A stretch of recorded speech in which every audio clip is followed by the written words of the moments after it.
So now let's see how we can work around with halftone effect inside of Corel Draw.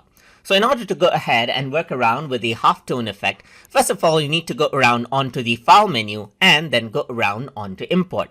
So once you go ahead and do that, you need to simply import out a picture in which you want to apply the halftone effect in. So once you go ahead and do that, you need to go around under effects right here and then go around onto color transform, and here you can see that halftone is an option. So once you go around onto halftone right here, you can see that it seems as if you printed this out right here. So you can see that there's dots of colors right here. This is how it would actually look in print media. So I can go ahead and change around the cyan color, as you can see right here, just like this.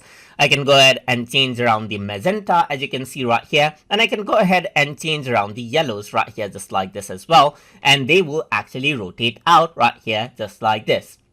You can go ahead and change around the magenta, you can go ahead change around the yellow, and change around the radius of the dots as well. You can make it much more larger or make it much more smaller right here, just like this as well.